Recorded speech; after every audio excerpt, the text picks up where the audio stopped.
여러분 책에 있으신 116페이지 우리가 거슬러 가서 동방교회의 교린 논쟁을 간략하게 한번 정리를 해보도록 하겠습니다. 지난 시간에 시작을 하면서 이 단성론과 펠라기우스 주의 이 두 사상이 당연히 이단이면서 서로 영향을 끼치는 것을 이제 봤습니다. 펠라기우스주의는 이제 로마 카톨릭으로, 그러니까 중간에는 이제 수도원 운동이죠. 수도사들의 신앙에서 로만 카톨릭으로 이제 가게 되므로 세미펠라기오스 가게 되므로 우리가 로만 카톨릭주의를 공부하게 되면 세미펠라기우스주의로 거슬러 가게 되어지고, 로만 카톨릭주의를 우리가 이제 공부하게 되어지면은 우리가 이제 궁극적으로 발견해야 될 그 바이러스인 이제 아르미니우스주의를 이제 발견하게 될 것이다. 그냥 로만 카톨릭 안에 있는 이 개혁 신앙이라고 하는 사람들, 이 사람들이 뭐 개혁 신앙이 아니라 하더라도 이런 사람들이 교회 안에 있으면서도 이 이단 사상을 보유하고 있다, 감염되어 있다, 바이러스에. 그래서 우리가 이 부분들을 이건 뭐 우리 자신들도 마찬가지지만, 그래서 이것을 찾아내는 우리가 이런 목표가 있습니다. 그래서 궁극적으로는 이제 아르미니우스주의 사상을 이제 우리 안에서 이제 찾아서 견뎌내는 것이라고 봅니다. 그래서 이 과정을 우리가 이렇게 거치는 이유가 그냥 단순히 이것만 배우면 되겠다 하지만 그렇게 배우면 흔들려 버립니다. 역사적 신앙이 되어야 뿌리가 있어서 견고해지고 굳어지는 것입니다. 자, 단성론이 이제 펠라기우스주의와 관련이 있다는 것을 지난 시간에 했으니까 단성론이 이제 어떻게 발전하느냐를 봅니다. 먼저 첫 단계로 발전하는 게 단일 의지론이고, 두 번째로 발전하는 것이 단일 에너지론이고, 세 번째로 이제 정착하게 되어지는 게 성상 숭배론으로 가게 되겠죠. 물론 이제 논쟁으로 본다면은 우리가 성상 파괴 논쟁이다 이렇게 하지만 실제로는 이게 이제 성상 숭배 쪽으로, 그래서 동로마 제국은 성상 숭배로 이제 귀착이 되어지고 말죠. 이제 그게 이제 여기 성상 숭배라고 하는 말이 이제 그들이 7차 종교회에서 이제 결정을 합니다만은 그 결정을 하면서 이들이 성상 숭배 쪽으로 기울어져서 지금 보시면 그 그러니까 정교에 보면은 이 형식이 말씀보다도 형식이 더 중요한 것을 우리가 볼 수 있습니다. 어떻게 이렇게 될 수 있을까? 우리 상당히 의문을 이제 가져야 되거든요. 그래서 우리가 그 과정을 지금 살피는 중에 있다고 봅니다. 자, 그 단일 의지론 논쟁과 관련이 되어졌을 때에 처음이 이제 헤노티콘이라고 하는 것입니다. 잠깐만요. 이게 펜이 잘 안 돼가지고 지사님 제가 안 되는 거가 지사님 펜이 지금 잘 안 됩니다. 이게 처음에는 이제 제노와 관련되고요. 이거 황제 이름입니다. 두 번째는 우리가 지난 시간에 보았던 유스티니아노스 1세와 관련이 있고, 세 번째는 헤라클레오스, 그 다음에 마지막 네 번째가 콘스탄츠 2세입니다.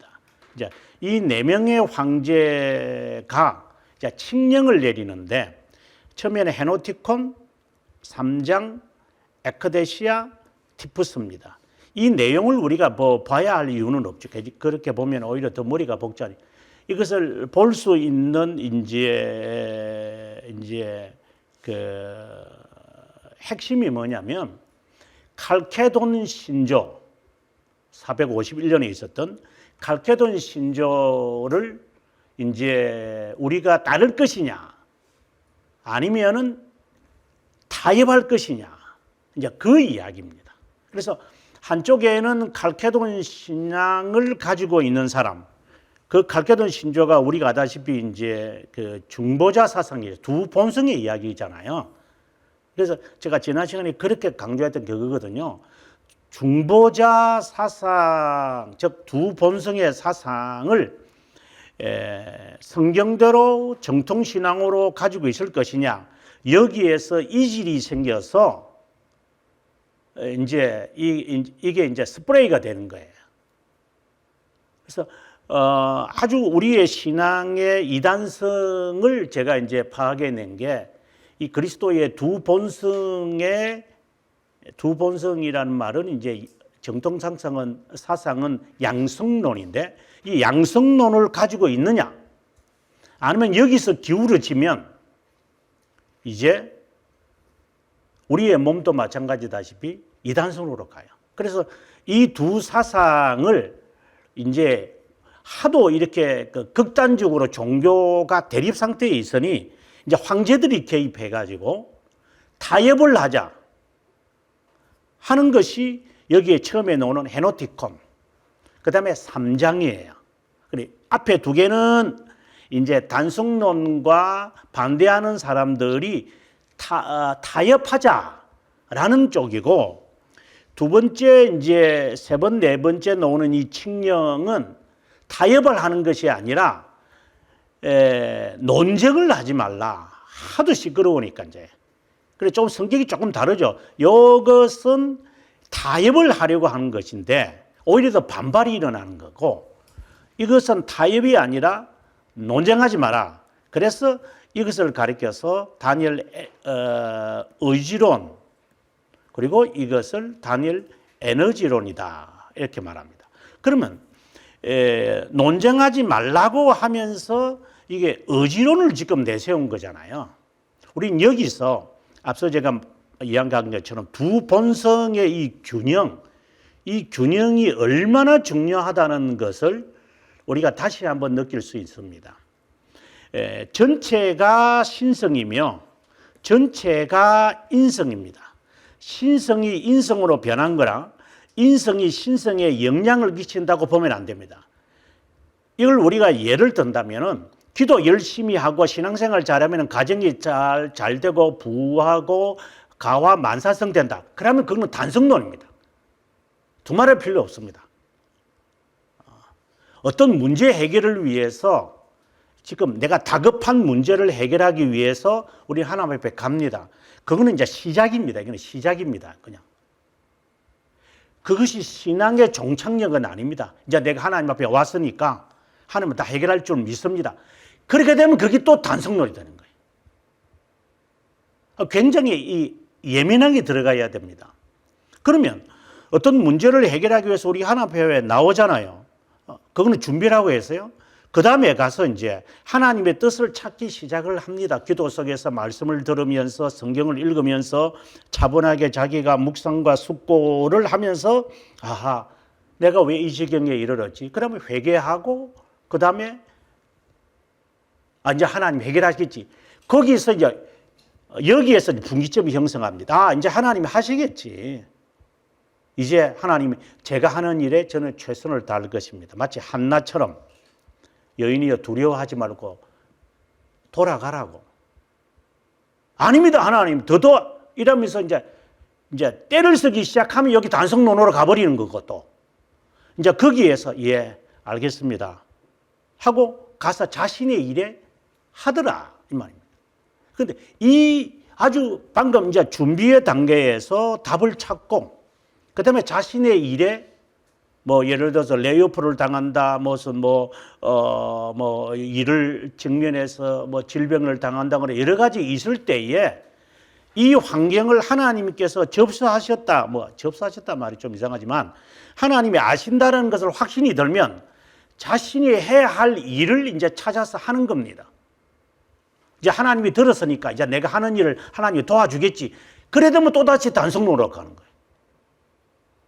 그러니까 우리에게 이 지금 어떤 문제가 있지 않으면 기도 안 하니까 뭐 그래요. 제가 말하는 것은 뭐 평상시에 기도하는 것은 그냥 그냥 이렇게 그냥 하잖아요. 그냥 그러다가 이제 다급해지면 막 그냥 작정하고 뭐 작정이든 금식이든 좋아요. 어쨌든 하든지 간에 그까지는 관계없어. 괜찮아요.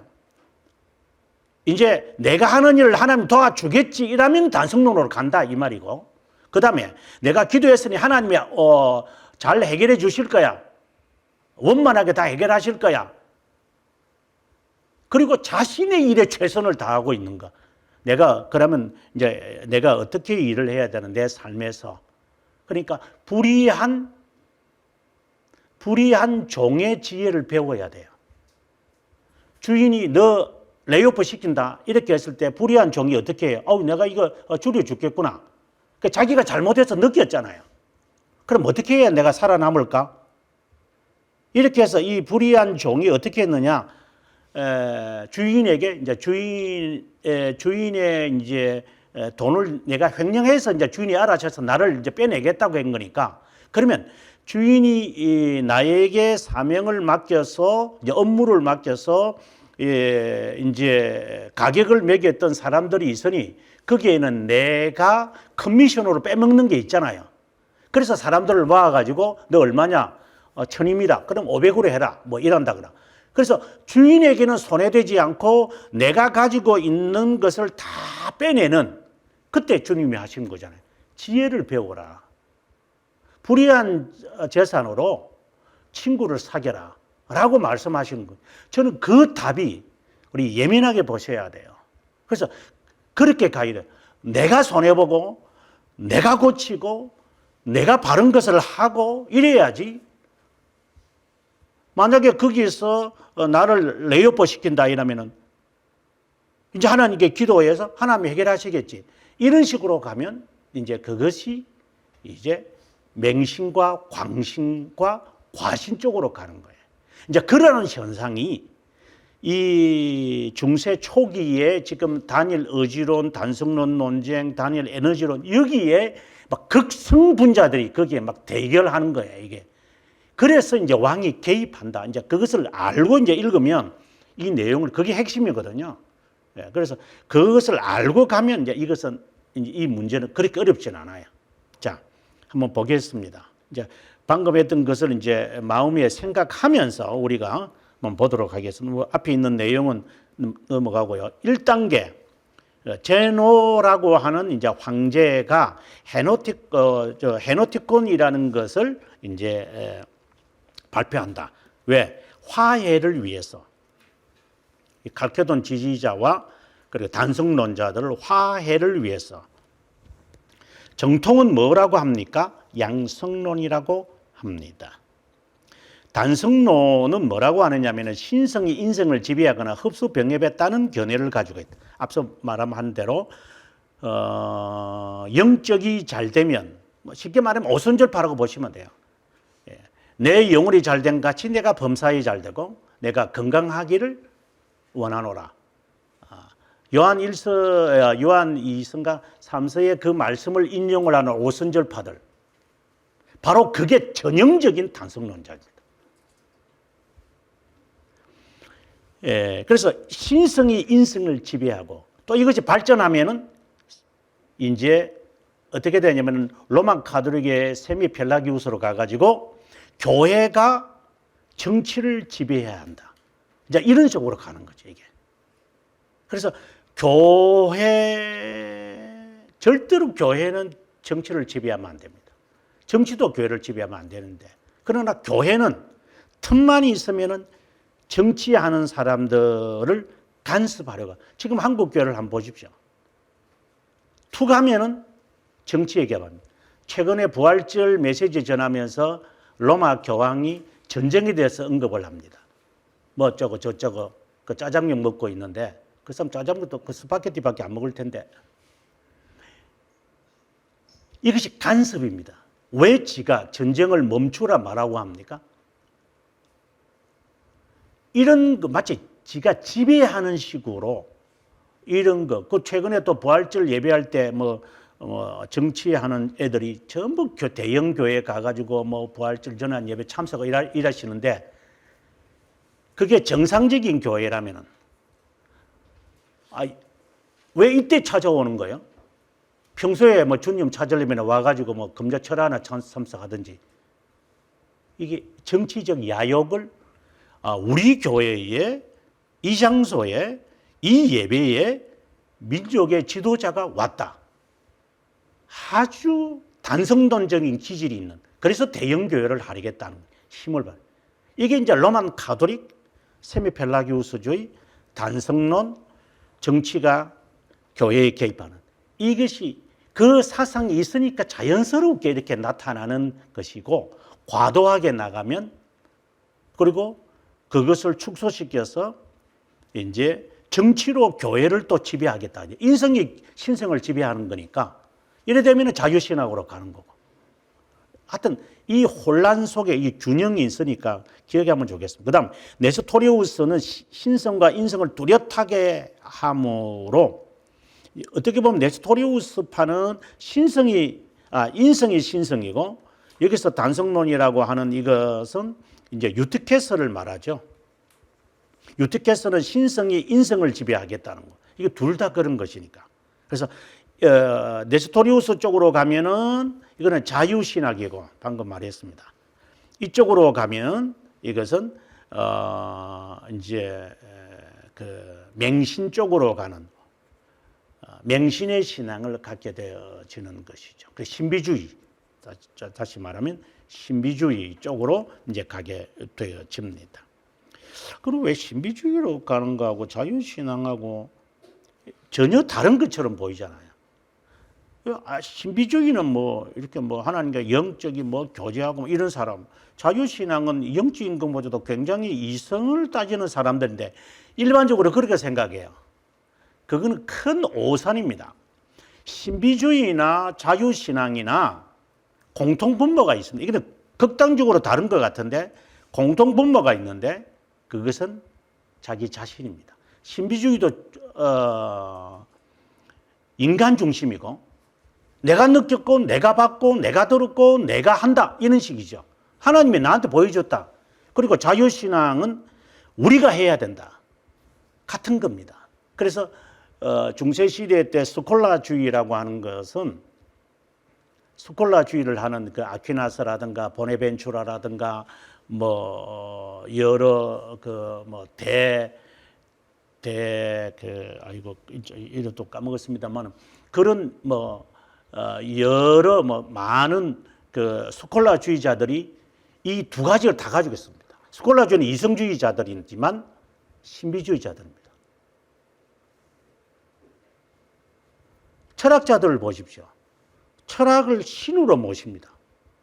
이게 신비주의입니다. 뭐 기도, 명상, 이 애들은 명상을 안 하죠. 하지만 인간 중심이 딱 있는 겁니다. 이게 신비주의. 그래서 신비주의와 자유신앙은 극단적이지만 같은 겁니다. 이게 둘 다 단성론에서 유출되어지는 것이다. 이렇게 보면 여러분들이 아마 이게 단성론이라는 게 그렇게 간단하게 볼 게 아니겠구나 이렇게 보실 겁니다. 자, 보시면 헤노티콘을 발표하여 네스토리우스는 자유신앙이라고 그랬죠. 유티케스는 방금 제가 신비주의라고 그래서요. 네스토리우스와 유티케스, 이 사람은 콘스탄티노폴리스의 대주교고 이 사람은 콘스탄티노폴리스의 대수도 원장이에요. 같이 굉장히 권력과 존경을 받는 사람. 이 두 사람 다 이단으로 정조해 버립니다. 제노가 이제 이것을 발표해 가지고 좀 시끄러우니까 이 두 극단자들 다 이단으로 다 만들어 버린다. 이런 것이었습니다. 자, 그런데 그것을 그대로 들을까요? 그래서 이제 이것에 대해 이제 항거가 일어납니다. 그 항거를 이제 화해시키려고 그 다음에 이제 아나스타시오스라고 하는 이 황제가 보시면 기독교인들 가운데 평화를 유지하려고 노력하면서 단성론에 관심을 갖게 된다. 제노의 헤노티콘을 따르려고 하는 교회 내의 평화를 원했다. 하지만 치우친 그의 정책으로 인하여 이제 반대 세력들이 있겠죠. 이제 그 반대 세력을 잠재우지 못하기 때문에 이제 유스티누스가 두 번째로 등장을 하는데 그 등장이 바로 삼장이라는 것이었습니다. 여기는 이제 기록이 안 되어 있습니다만 삼장이라는 것을 제시해서 이제 유화 정책을 치는 거예요. 헤노티코도 그렇잖아요. 근데 이것을 삼장을 발표해서 이거 이쪽으로 가요. 죄송합니다. 이제 유스티니아노스 1세가 삼장을 발표해서 이 두 사람 다 적절하게 삼장이라는 게 세 가지를 발표하는 겁니다. 그래서 그냥 유화 정책을 한다. 이제 그 이야기입니다. 자, 한번 보겠습니다. 보시면은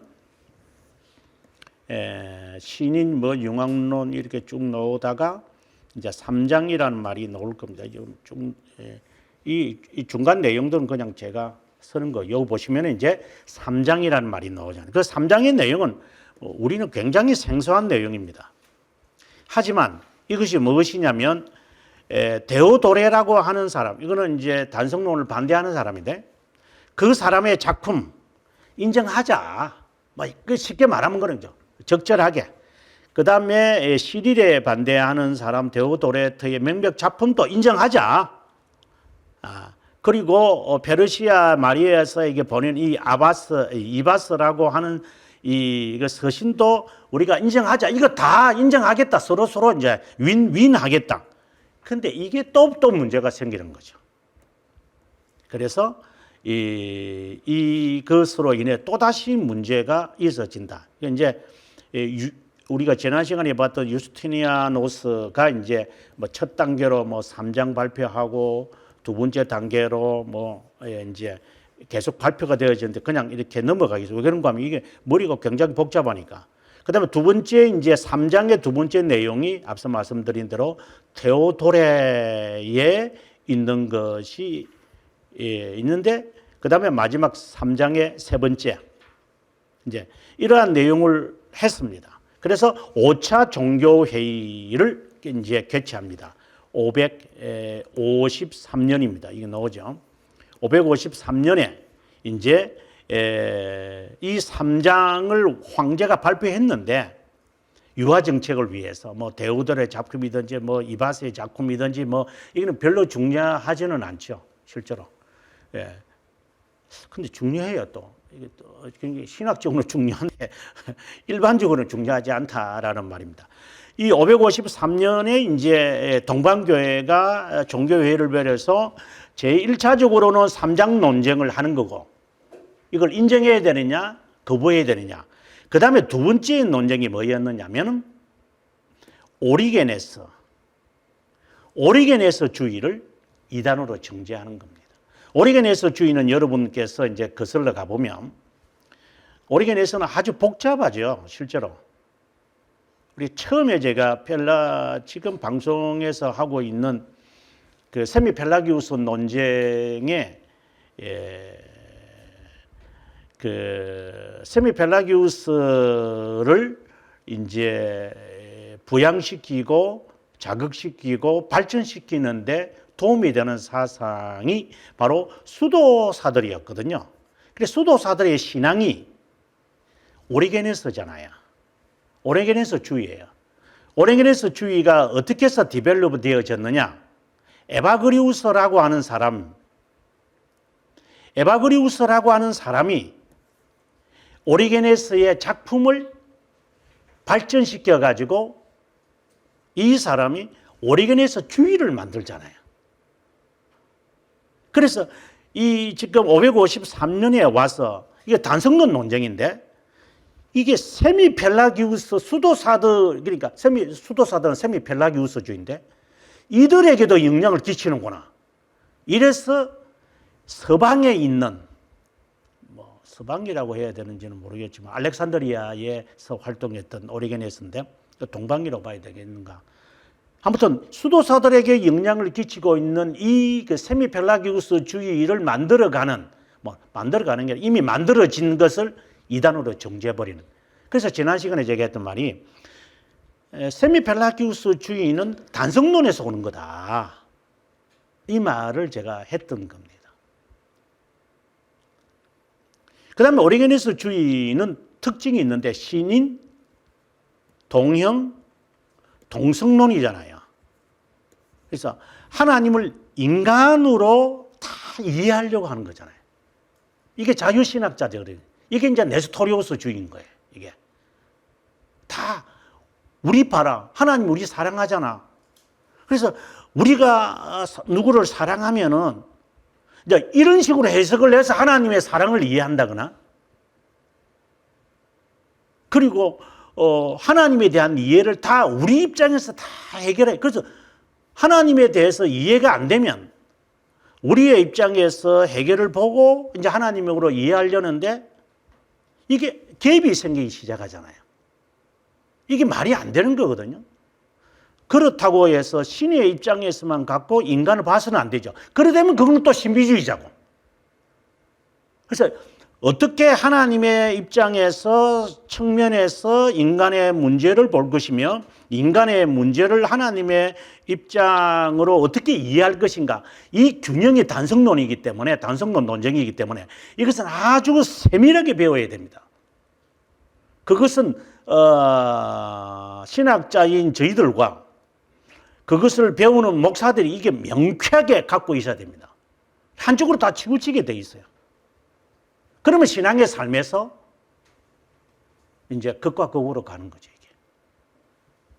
그래, 이게 신인 동형이요. 그 다음에 세 번째, 이게 오리게네스라고 한다면 수도사들에게 영향을 끼치고, 두 번째는 신인 동형 동성론이고, 세 번째가 시너기즘이라고 하는 신과 인간이 협력하는 주의잖아요. 협력주의라고 하는 거거든요. 이 말은 내가 이만큼 하면 하나님도 이만큼 주시는 거잖아. 이게 이제 전형적인 세미펠라기우스주의의 성격이에요. 이것도 마찬가지예요. 신인 동형 동성론도 다 나처럼 다 생각하니까. 우리 다 그렇지 않아요? 인간과 이게 습관화되어 있어요. 습관화. 하나님은 어떻게 보실까에 관심이 없는 것처럼 신인 협력도 내가 하나님께 이렇게 협력을 하니까, 이렇게 봉사하니까 하나님이 이렇게 해주시는 거잖아. 이게 간증거리가 되는 거예요. 이게. 그 간증하는 자들이 다 그 따위들이죠.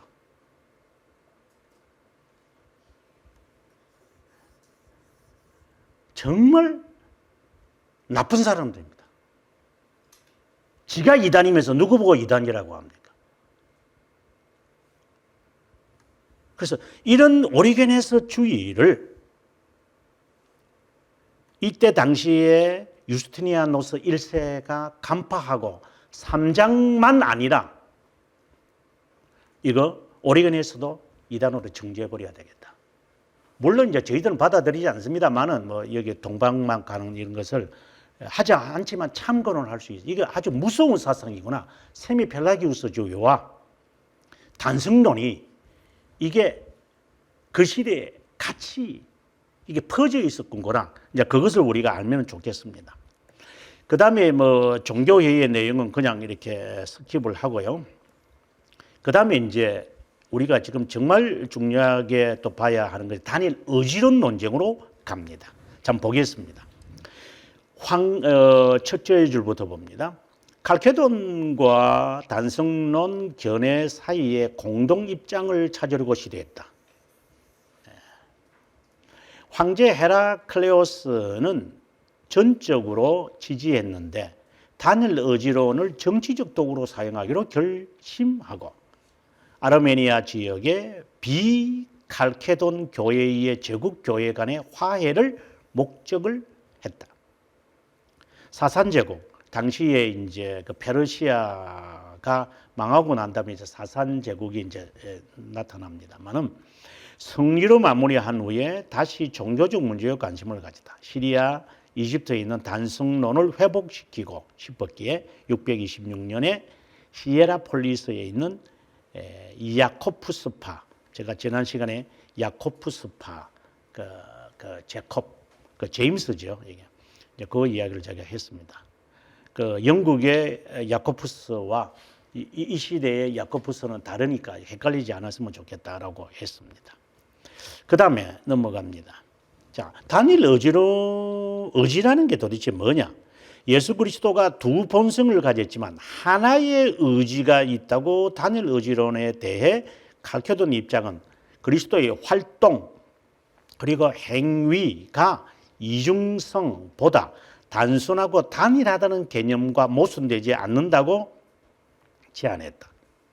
다른 말로 한다면 두 본성은 가지고 있는데 두 본성 간의 구별은 그리스도의 행위를 생각할 때 논리적이지 않다라는 것이다. 그래서 모든 단성론자들은 그리스도의 단순성과 연합이 하나의 행위에서 발견될 수 있다고 주장했다.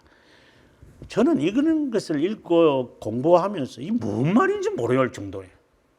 그러니까 두 본성은 인정하는데 의지는 하나다. 나중에는 이제 활동이 하나다. 이래서 이제 에너지론을 이제 주장하는데 그게 뭐 그렇게 중요하죠, 그게요? 이제 이것은 단순론의 그 그리고 강대강, 극대극이고 강대강에 대치되고 있는 것을 다른 어떤 주제로 우리 정치하는 애들이 그런 거 잘하니까 다른 주제로 눈을 돌리게 해서 이 문제를 희석시키고자 하는 것이 바로 그 점이죠. 그래서 두 본성은 인정하는데 하나의 의지가 두 본성이 하나의 의지로 활동했다. 이제 이 말이거든, 한마디로 말하면요.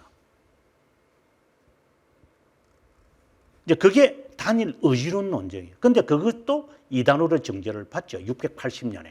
6차 종교회의에서. 그 이야기를 지금 하고 있는 것입니다.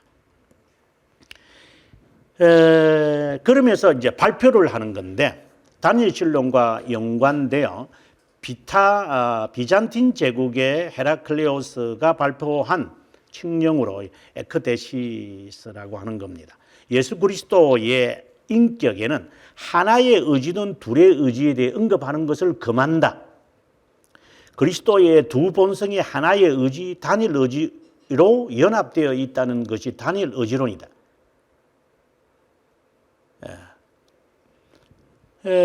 그러나 우리는 어떤 입장일까요? 여기 있는 말 그대로 두 의지를 인정합니다.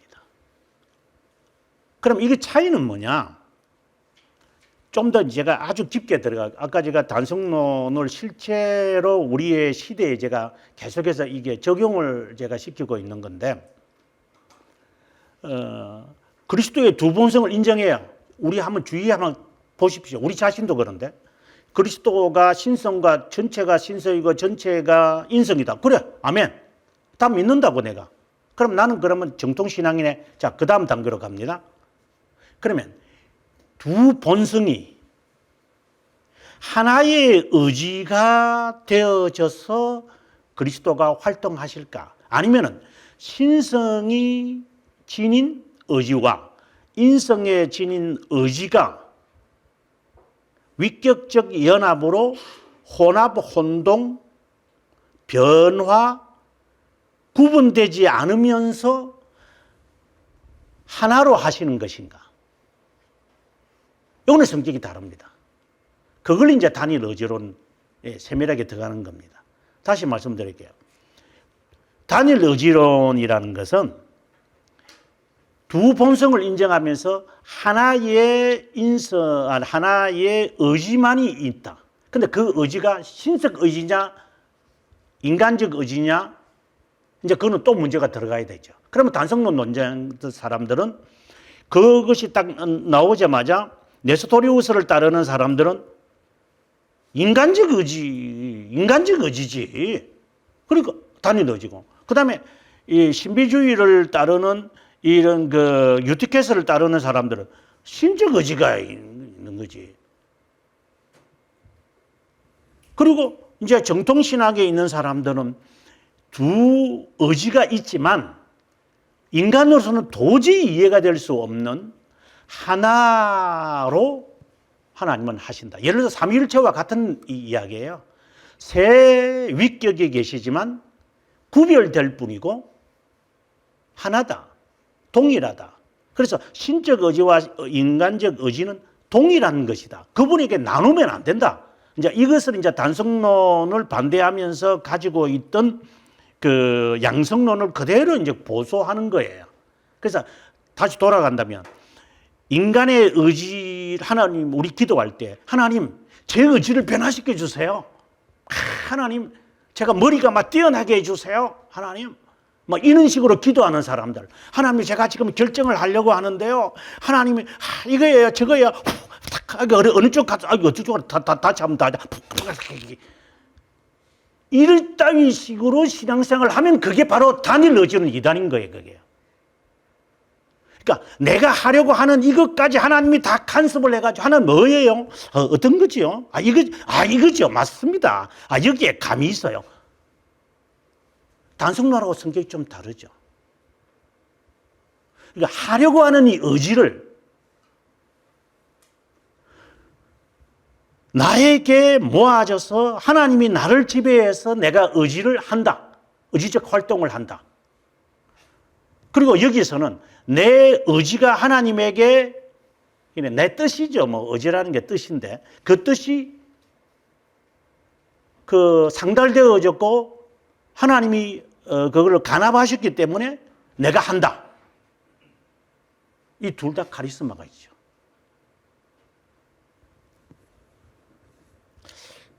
정말 참 어려운, 당시 얼마나 영적으로 혼란스러웠을까. 제가 볼 때는 그때보다 지금이 더 혼란스럽긴 해요.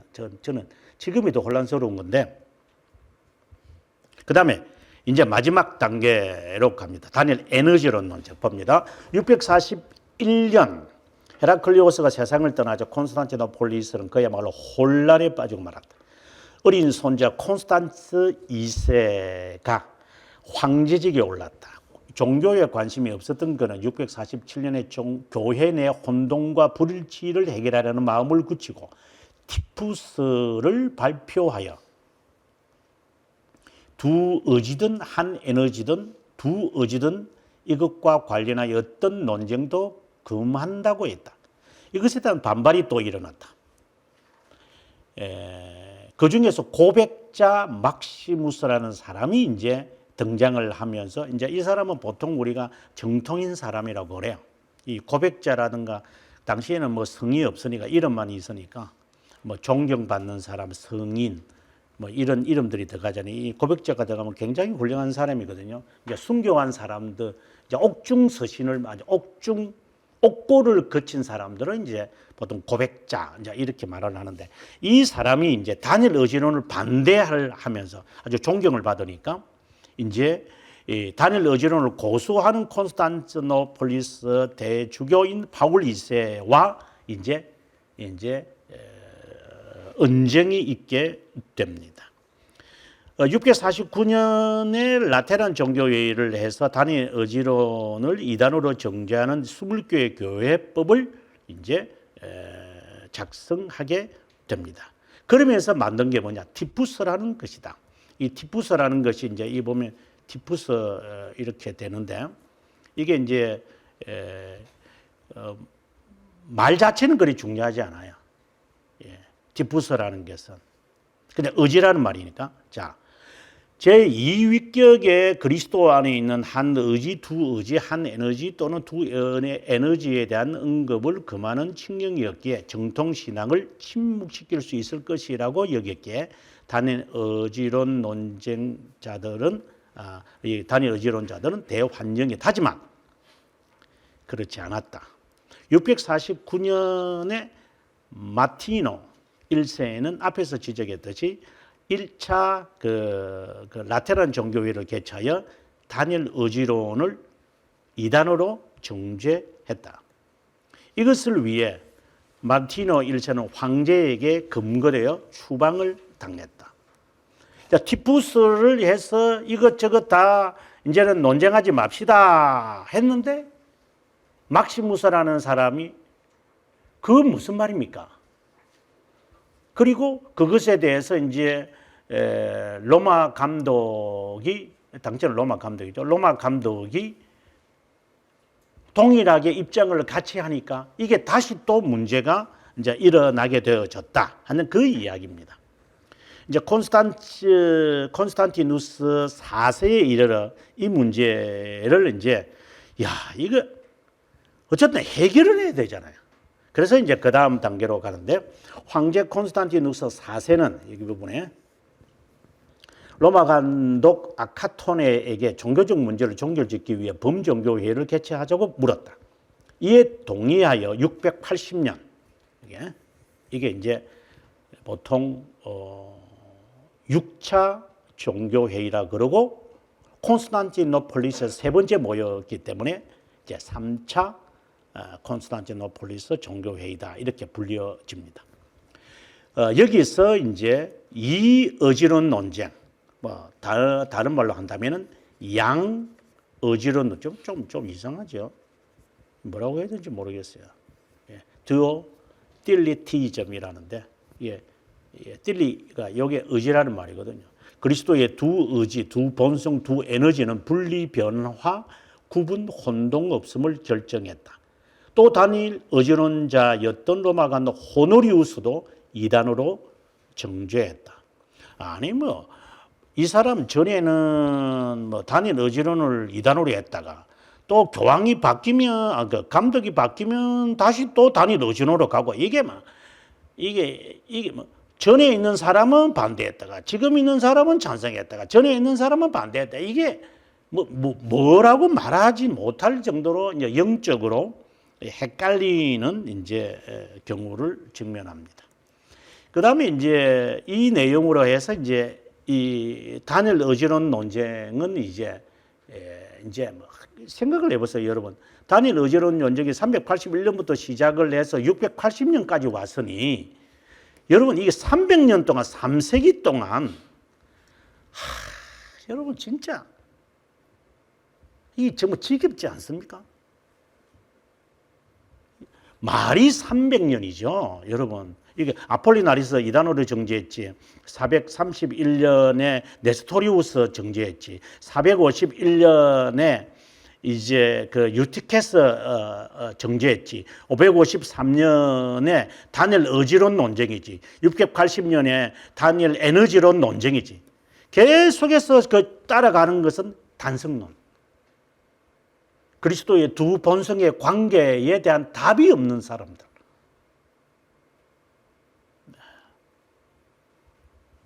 그래서 이 문제는 더 이상 논하지 말자가 결국 그렇게 될 수밖에 없었고, 그 말은 무슨 말이냐면 쿠데타가 일어납니다.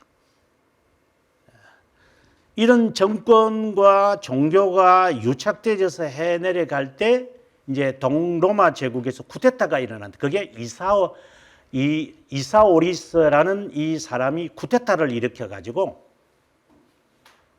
이 사람이 이제 이 지금까지 내려오는 이 단일 에너지 단일 이런 논쟁이 계속해서 쌓여서 한쪽의 사람들이 이제 성상들을 숭배하는 쪽으로 가니까 이 사람이 이제 나를 반대하는, 그러니까 쿠데타를 일으켰으니까 나를 반대하는 세력들이 단성론 지지자들, 보수파들이니까 이 사람들을 제거하기 위해서 그냥 이제는 칙령을 내리는 게 아니라 다 죽여버리는 거예요, 그냥.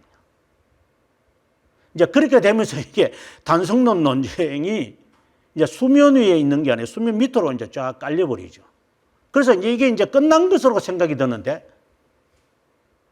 손자가 등장을 하면서 이 며느리를 잘못 걷는가?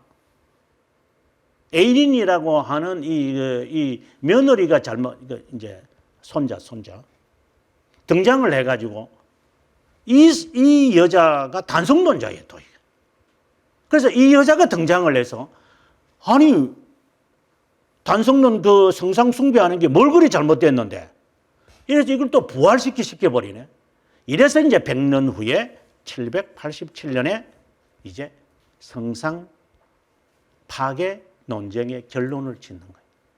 이렇게 되면서 이제 동방교회는 쿠데타에 또 쿠데타가 일어나고 하면서 동방교회는 지역이 점점 축소되어지고 유스티니아노스 1세 때는 굉장히 확대했다가 지중해 전체를 다스렸다가 점점 불가리아와 지금의 그 이스탄불이 있는 그 북쪽, 여기 앙카리아 말고 그 북쪽에 있는 그쪽만 그것만 달랑 남아 있는 이제 제국으로 되면서 그거밖에 없는데 무슨 영향력이 있어요. 그래서 이제 논쟁은 사라지고 마는. 땅이 있으니까 싸우지. 돈이 없는데 싸우겠어요? 작은 교회는 싸울 것도 없어요. 돈이 없으면. 돈 때문에 싸우는 거니까 어떤 교회든지 간에 어떤 정치든지 간에 돈이 없는데 그거 싸워서 뭐 할 거예요. 가정도 마찬가지고. 가난뱅이들은 싸울 시간이 없어요. 돈 벌러 가야 되니까.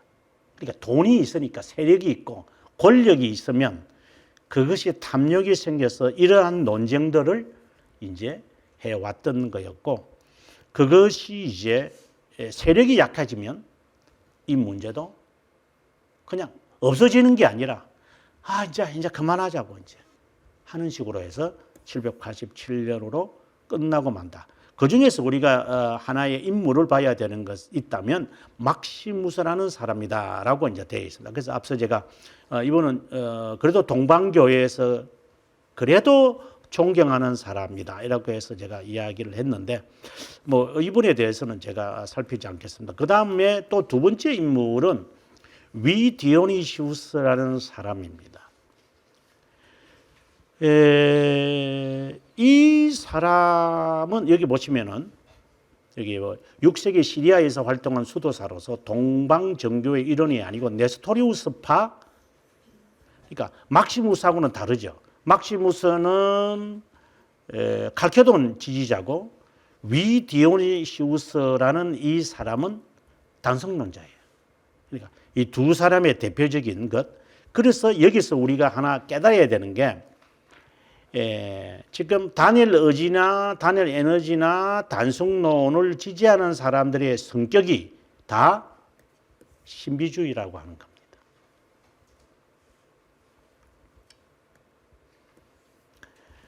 그래서 신비주의 신학이 어디서 출발하느냐? 신비주의라는 이름 그 자체가 시작하는 겁니다. 그것이 바로 위디오니시우스라는 사람. 이 사람에 의해서 지금 우리에게 있는 것이 뭐냐? 이 사람이 뭐 우리가 공부해서 뭐 하겠습니까만은, 근데 이 사람이 남긴 신비주의의 그 오리지널 책이거든요. 이 책에서 이제 발전을 시켜서 나오는 것이 무엇이냐면, 그 다음에 이제 시므온이라는 사람이 나오지만, 심정의 기도라는 게 있어요. 좀 있으면 나올 겁니다만은 좀 뒤에 이제 한참 나오는데 한참 갑니다. 다른 것은 그렇게 중요하지는 않겠나. 시민전쟁이 일어나 쿠데타 일어나는 이야기 방금 제가 했고요. 심정에 나오네요. 페이지가 134페이지. 이게 이 말을 해야지 우리가 이해할 수 있습니다. 심정의 기도. 이게 신비주의가 딱 등장을 할 때, 심정의 기도가 바로 지금의 영성, 음악을 중심으로 기도하는 사람들. 이게 오리지널입니다. 그러면 신비주의, 지금 한국 교회가 지금 막 개구리 소리 내는 것에서 벗어나서 10년이나 몇 년 전부터 이제 조용한 기도하겠다고 했어요. 그 오리지널이 어디서 나옵니까? 바로 여기에서 나오는 거예요. 단성론자들입니다. 고요함, quiet time, 신비주의, 정신적 평정을 얻기 위해 숨쉬는 연습부터 합니다. 그래서 snoring prayer도 있습니다. 이렇게 별짓들을 다 합니다. 은혜를 받기 위한 온갖 몸짓들을 다 합니다. 과거에 뭐 스트레스 때였습니까? 모르겠죠. 뭐 때를 뱉기나. 아무나 남자가 남자나 저나 서로 사랑합니다. 포옹을 하면서 뭐 3분 동안 기도합시다. 아니 집에 가가지고 지 남편이라 앉지. 어디 남에 가가지고 다른 여자 안으면서 이것들이 그런 짓거리도 합니다. 이게 다 형제니까 이게. 이런 그 이상한 기도의 형태들이 어디서 나오느냐? 신비주의자고 그 시작을 알리는, 물론 이제 거슬러 가면 오리게네스지만 이것이 신비주의자로 이제 형태로 드러나는 것은 바로 위 디오니시우스라고 하는 사람에 의해서 이런 기도의 다양한 기도의 형태가 나오는데, 위 디오니시우스라는 사람은 누구에게서 영향을 받느냐? 제가 초대교회에서 이야기하게 될 때에 그 3명의 카파도키안 사람들이 있었어요. 그 중에서 이제 신학자 그레고리오스 나치안제누스가 있고, 그 다음에 바실레우스가 있고, 그 다음에 바실레우스의 동생인 그레고리오스 누세스가 있는데, 이 누세스가 그 부정의 길을 말합니다. 부정의 길. 그러니까 비아 네가티바. 비아 네가티브인데, 이것을 이 사람이 티바 H자입니다. 이 사람이 그 주장을 했습니다. 그때 당시에. 이게 이제 동방교회의 그 수도원의 성격입니다, 이게. 그것을 위 디오니시우스가 그대로 발전시켜서 심정의 기도로 만들어버리고, 이것이 이제 시대를 거쳐 한 1000년 지나고 나면 콰이어 타임이라는 것으로 바뀌어지는 겁니다. 콰이어 타임을 누가 우리나라에 보고시키고 누가 콰이어 타임이라는 것을 발전시키고 있습니까? 여러분이 좀 나이가 드신 분들, 적어도 60 이상이 되시는 분들 알 거예요. 콰이어 타임이 어떻게 해서 누구에 의해서 시작되어졌는지 보시면 그 사람들이 신비주의자며 그 사람들이 어떤 신앙의 사상을 가진 거 알 거예요. 젊은이들은 뭣도 모르고 따라가는 거고, 콰이어 타임을. 조용한 기도니까 좋죠. 뭐 시끄럽게 하는 건 싫으니까. 그래서 조용하게 하면서, 그래서 음악을 발전시켜서 좋은 음악을 들려주면서 물소리, 새소리, 바람소리 들으면서 주여, 마치 요가처럼 참 단성론자들, 이단들, 무슨 역사도 모르면서 좋으면 다 하는 사람들. 그것이 바로 이 단성론, 단일어지론, 에너지론, 신비주의, 그리고 심정의 기도, 현대에 와서 quiet time라고 하는 것으로 이게 우리에게 지금 뭐 쉽게 말하면 정말 무지하죠. 이단 사상이면서 젊은 애들은 뭣도 모르고 모르면서 좋으니까 하고, 그래 지금 이름은 영성신학으로 바꿔놓고, 신학자들 가운데서 제가 학교에서 가르치지만 상당수가 영성신학자들입니다. 그럼 거기서 배우는 전도사들이 대부분이 영성신학자들일 겁니다. 그래서 경건이라는 단어를 쓰지 않는다면, 여기서 말하고 싶은 것은 결론은 경건이라는 단어를 과연 쓸까? 누가? 경건의 훈련은 할까?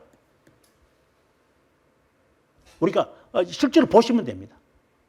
영성이라는 단어를 사용 안 하면서 경건이라는 단어를 썼다고 합시다. 그 다음 단계. 그럼 훈련은 하나? 경건의 훈련이 무엇을 해야 되나? 근데 그 훈련의 방법을 또 영성신학으로 갖고 와요. 콰이어 타임에서 갖고 와요. 신비주의에서 갖고 와요. 그리고 제3의 물결에서 갖고 와요. 은사주의에서 갖고 와요. 그러니까 말은 경건이면서 훈련이라고 하면서 기도 훈련 시킨다고 하면서 실제로는 신비주의자들, 단성론자들, 극단적으로 표현하면 이단자들, 그러니 삶이 안 바뀌죠. 그래서 삶과 교회와 직장과 가정과 개인과 관계가 뒤틀려서 살아가는 사람들. 왜? 훈련을 받아봤어야죠. 균형 잡힌 신앙을 훈련을 받아봤어야죠. 근데 그게 뭔 줄 알아야 또. 그래서 이게 한국 교회가 온통 앞과 뒤가 이게 단성론자구나. 마치 이레니우스가 폴리카르포스에서 신앙을 배워서 이제 그 리옹에 와서 목회하면서 보니 온통 다 영지주의자들, 온통 다 이 시한부 종말론자들, 몬타누스파들. 그래서 로마 교회를 가봤는데 그도 몬타누스파. 그래서 그가 결의하고 10년 동안 이단에 대한 영지주의의 글을 써서 우리에게 남겨주면서 하는 말이에요. 영지주의를 해결하려고 하는 것은 두 가지를 제시하는데 하나는 역사다. 역사다. 하나는 성경이다. 역사적 신앙을 말하죠. 역사라, 교회사라기보다 역사적 신앙이다. 그걸 우리가 지금 뭐 어떻게 본다면 뭐 하려고 하는 지금 몸짓이지만 조금이나마 여러분 바르게 살았으면 좋겠다 하는 마음으로 가진 겁니다. 9시 15분에 다시 뵙도록 하겠습니다. 다음 시간에는 이제 저 멀리 이제 와서 저 멀리까지 또 가야 됩니다. 네.